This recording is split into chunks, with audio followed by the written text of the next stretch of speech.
Bonjour tout le monde. Alors après la montée des eaux et après les plans de l'extrême droite pour instaurer des dictatures aux États-Unis, je me suis dit, et si aujourd'hui on parlait de djihadistes et de juntes militaires? Et coupé. Non mais voilà, c'est une intro qui met dans l'ambiance tout de suite. Ici c'est l'émission du fun.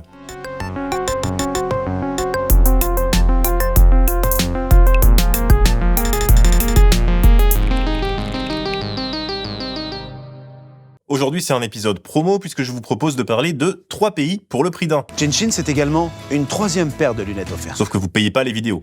Mais vous pouvez soutenir Blast, cependant. Ces 3 pays se trouvent en Afrique de l'Ouest et ils sont frontaliers. Il s'agit du Niger, du Burkina Faso et du Mali. Et ce sont des pays qui ont en commun de se trouver en partie dans la région du Sahel.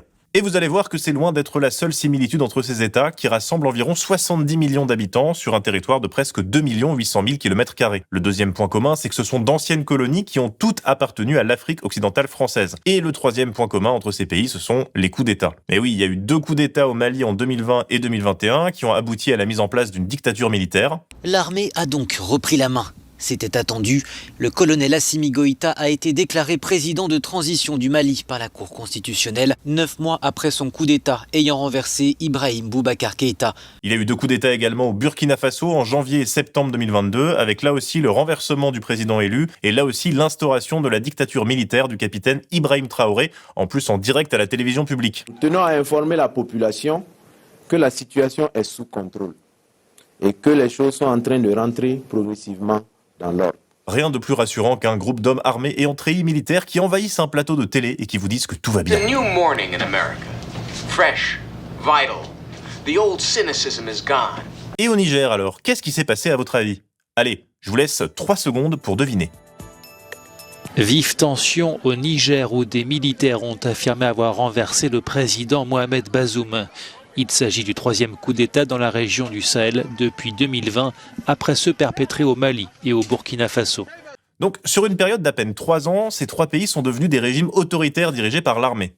Et ces 3 juntes ont aussi pour point commun d'avoir rompu leurs relations avec l'ancienne puissance coloniale. Paris affirme que les conditions politiques et opérationnelles ne sont plus réunies pour rester engagées au Mali et décide de réorganiser le dispositif Barkhane en dehors du territoire malien.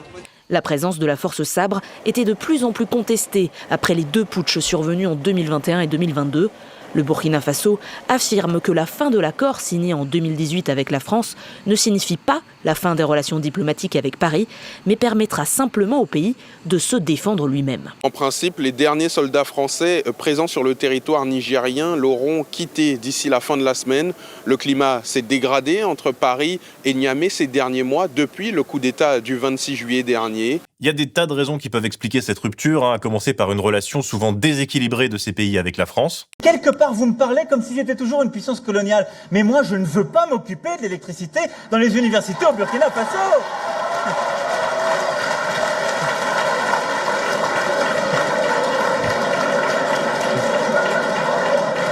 C'est le travail du président. Mais la présence française est aussi vue comme une contrainte par ces régimes. C'est ce qu'explique le journaliste spécialiste des mouvements djihadistes Wassim Nasr dans le podcast Le Collimateur. Donc ces régimes-là seraient toujours peut-être du côté de la France si la France, sa politique était juste de les préserver et peu importe les contraintes ajoutées en termes de liberté, de démocratie, de libre-échange, droits de l'homme, parité, etc., etc. Parce que plus le temps passe, plus il y a des contraintes qui sont imposées d'une certaine manière par les Occidentaux, qu'ils soient américains ou européens. D'ailleurs, le Niger a aussi dénoncé un accord de coopération militaire qu'il avait avec les États-Unis et le Mali a viré la MINUSMA, la mission de l'ONU qui était sur place. Les 3 pays ont aussi quitté d'un bloc la communauté économique des États d'Afrique de l'Ouest, qu'ils considèrent comme étant sous la coupe de la France, et ont fondé en septembre 2023 leur propre alliance militaire, l'AES, l'Alliance des États du Sahel. Outre la coopération militaire, cette confédération, dont le Mali prend la présidence pour 1 an, doit permettre de mutualiser les moyens dans des secteurs jugés stratégiques tels que l'agriculture, l'eau, l'énergie ou encore les transports, ainsi que la création d'une banque d'investissement de l'AES. Bref, ces régimes se sont détournés de l'Occident en général, pour se tourner plutôt vers le Guatemala. Bienvenue au Guatemala. Pas du tout, vers la Russie, évidemment. Chaque fois que le Mali a été dans des situations difficiles, depuis notre indépendance, la Russie a toujours été avec nous. Aujourd'hui, nous sommes dans une situation difficile et nous nous tournons encore vers cet ami pour qu'il puisse nous aider à sortir. Alors, il n'y a pas qu'une seule explication à ce changement de cap. J'ai parlé des relations déséquilibrées avec la France, mais la géopolitique, c'est comme la Poste, il y a toujours plusieurs facteurs. Puis vous savez pourquoi j'aime la Poste ? Parce que je suis un peu timbré. C'est pas très bon, hein. C'est même très mauvais. Pour Anne-Cécile Robert du Monde diplomatique, la succession de coups d'État au Sahel met surtout en évidence la fin de deux séquences. Celle des 10 dernières années, au cours desquelles la gestion de la crise sécuritaire qui ravage la sous-région était internationalisée sous la houlette de la France et des Nations Unies. Les États sahéliens reprennent l'initiative, constate Jean-Hervé Gézéquel, directeur Sahel de l'International Crisis Group, et celle plus longue de démocratisation, ouverte en 1991 par la fin de la guerre froide. Et aujourd'hui, c'est la première de ces deux séquences qui va nous intéresser ici, donc la crise sécuritaire. L'incapacité de la France à lutter contre le terrorisme, ça a été une des justifications affichées par les juntes lors des coups d'État au Mali, au Burkina Faso, mais aussi au Niger, comme l'expliquait en juillet 2023 le général putschiste qui a pris la tête du pays, Abdourahmane Tiani. Il cite la violence au Niger comme l'une des raisons pour la destitution du président Bazoum.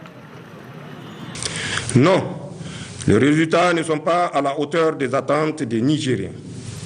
Non, nous ne pouvons plus continuer avec les mêmes approches jusqu'ici proposées au risque d'assister à la disparition progressive et inéluctable de notre pays. Les trois États ont annoncé vouloir faire mieux que les régimes précédents et que l'armée française, qui est notamment intervenue au Mali pendant près de 10 ans avec les opérations Serval et Barkhane. Tous les putschistes dénoncent en effet les ingérences étrangères, leur illégitimité autant que leur inefficacité. Ne comptez que sur nous-mêmes, affirmait le capitaine Ibrahim Traoré, président de transition du Burkina Faso, dans un discours le 21 octobre 2022. Bon, ils comptent sur eux-mêmes et aussi un peu sur l'aide des Russes, qui se sont rapprochés de ces trois pays suite au coup d'État. Un exemple, ici un reportage sur ce qui semble être une centaine d'instructeurs militaires arrivés au Niger en avril dernier. Nous sommes ici pour former l'armée du Niger pour aider, en utilisant le matériel militaire arrivé. Mais là où les liens sont les plus forts avec la Russie, c'est au Mali où s'est établie une véritable coopération militaire avec des mercenaires russes qui combattent aux côtés de l'armée régulière. Depuis, d'autres soldats se sont déployés dans le pays. Les mercenaires russes du groupe Wagner. Une présence niée par la junte militaire au pouvoir et dont peu d'images existent. Mais les conséquences de ce déploiement sont bien visibles. Cette crise sécuritaire que les juntes et leurs alliés russes promettent de résoudre est immense, avec la présence dans ces trois pays de groupes terroristes. Alors il y a le groupe de soutien à l'islam et aux musulmans, ça c'est Al-Qaïda, mais il y a aussi l'État islamique dans le Grand Sahara. C'est surtout la zone dite des trois frontières et le nord du Mali qui regroupe les terroristes qui commettent des exactions sur des populations civiles depuis de nombreuses années. C'était déjà le cas pendant la présence française. Mais ces groupes, et notamment Al-Qaïda, ils font pas que commettre des exactions. Ils ont aussi réussi à s'implanter et à recruter dans les populations marginalisées de ces régions, en jouant sur leur opposition à l'État central. C'est ce qu'explique Wassim Nasr, toujours dans le podcast du Collimateur. C'est que les djihadistes, dans leur projet, c'est aussi un projet qui est antinationaliste. Donc, ce qu'ils redonnent à ces populations, qui sont des populations nomades, ou qui ne reconnaissent pas les frontières, l'un ou l'autre, ou les deux des fois, les djihadistes leur disent, oui, effectivement, ces frontières coloniales, on ne les reconnaît pas. Ce territoire, il est le vôtre, et on va le récupérer dans son entièreté, et ne serait-ce qu'au stade de la circulation et des frontières. Donc, ils sont imposés par la puissance coloniale qui était la France, et maintenant, comme Elie le dit, par les gouvernements centraux. Donc ça aussi, ça parle aux populations, et c'est un facteur de mobilisation qui est non négligeable. Cette stratégie djihadiste, elle semble en tout cas payante malgré les discours des juntes sur la réussite de leur politique sécuritaire. Selon l'indice mondial du terrorisme 2023, publié par l'ONG Institut d'économie et de paix, le Burkina Faso, qui occupait la 113e place dans l'indice en 2011, est devenu le deuxième pays le plus touché par le terrorisme dans le monde après l'Afghanistan en 2022. Le Mali est classé 4e, le Nigeria 8e et le Niger 10e dans cet indice. En 2007, alors que seulement 1% des décès liés au terrorisme dans le monde étaient enregistrés au Sahel, ce taux est passé à 43% en 2022. Ainsi, le Sahel est devenu la région la plus touchée par le terrorisme dans le monde. La dégradation de la situation, elle se voit, puisque même les capitales des États ne sont pas à l'abri des attaques terroristes. Ces images ont été filmées par le groupe de soutien à l'islam et aux musulmans, affilié à Al-Qaïda. Le groupe djihadiste a mené le mardi 17 septembre une double attaque dans la capitale malienne, autour de l'école de gendarmerie et à l'aéroport Modibo Keïta. Cette attaque d'Al-Qaïda, qui a fait au moins 70 morts et 200 blessés dans la capitale malienne, c'est une première depuis 2016, et elle a pour particularité d'avoir visé des cibles militaires et non pas des civils. Comme le note Le Monde, cet attentat met à mal la rhétorique de la junte, selon laquelle sa stratégie de rupture, ses nouveaux partenariats étrangers et un effort militaire accru ont permis d'inverser la tendance face aux djihadistes, après des années de descente aux enfers.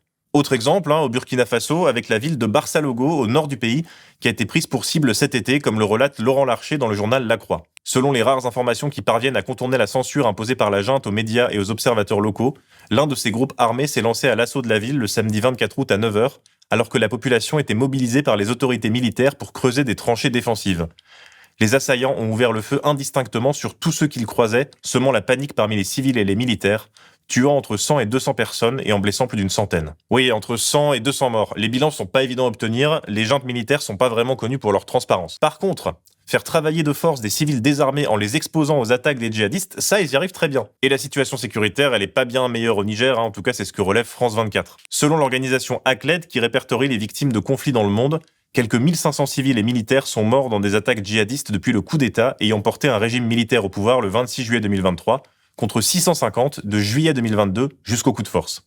C'est une dégradation qui intervient au Niger alors que le président Bazoum, qui a été renversé par la junte, il avait réussi à faire reculer la violence djihadiste. Toujours selon la CLED, sur toute la région, on compte 3064 morts civils en raison de ces conflits sur les 6 premiers mois de 2024, contre 2520 sur les 6 mois précédents. Il faut compter les victimes du terrorisme, mais aussi celles des forces armées des juntes et de leurs alliés, notamment les Russes dans le cas du Mali. Parce que oui, au risque de vous choquer, le groupe russe Wagner commet des exactions sur les civils. C'est très surprenant, c'est comme d'apprendre que Bruno Retailleau serait d'extrême droite.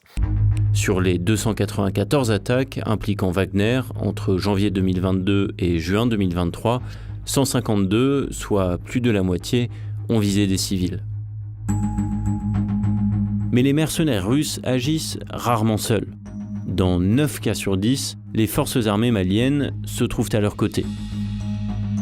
Sur la même période, 957 civils ont été tués au cours d'opérations conjointes des deux forces.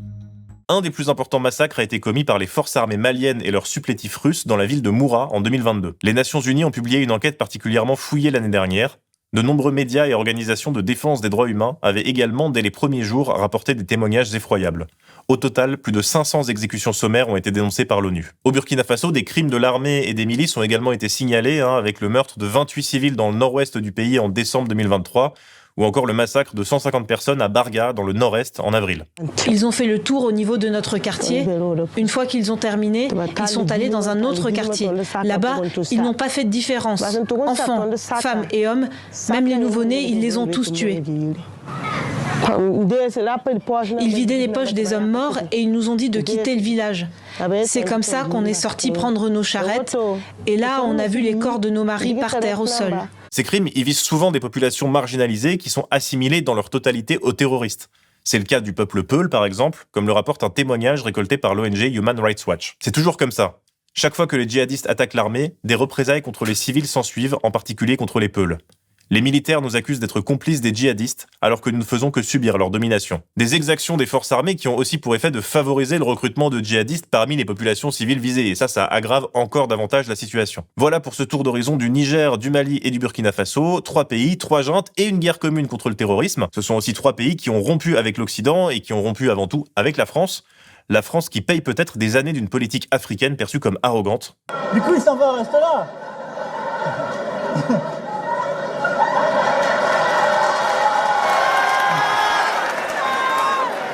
Du coup, il est parti réparer la climatisation. Ce que disent beaucoup, c'est que les Russes et donc Wagner ont eu l'habileté d'exploiter à merveille, entre guillemets, si je puis dire, les échecs et l'arrogance française en Afrique de certains militaires, de certains diplomates qui, 60 ans après les indépendances, continuaient à se comporter comme si ils étaient encore chez eux. Et comme le dit le diplomate français qu'on cite dans l'article, voilà, il y a des comportements en Afrique de certains diplomates, de certains militaires français qui n'auraient jamais lieu dans d'autres pays. Et dans Le Monde, le chercheur Rahman Idrissa va plus loin. La France paye au Sahel la facture d'un demi-siècle d'intervention militaire en Afrique subsaharienne. Une quarantaine en tout, soit une tous les 15 mois, du rétablissement manu militari du despote gabonais Léomba renversé par son armée en 1964, aux récentes opérations Serval et Barkhane. Jusqu'à ces 2 dernières, toutes les interventions militaires françaises en Afrique étaient inscrites dans la vaste politique de contrôle néocolonial en Afrique noire, décidée par Charles de Gaulle dès 1958 et poursuivie sans relâche par les différents gouvernements français au moins jusqu'à la fin des années 1990. Après, les juntes qui ont pris la main à Bamako, Ouagadougou et Niamey sont bien contentes de pouvoir se soustraire au regard de la communauté internationale pour mener leur guerre tranquillement aux côtés des Russes, avec une presse muselée et des oppositions inexistantes. Elles se servent aussi de cette histoire coloniale pour s'en prendre à la France et justifier leurs propres exactions.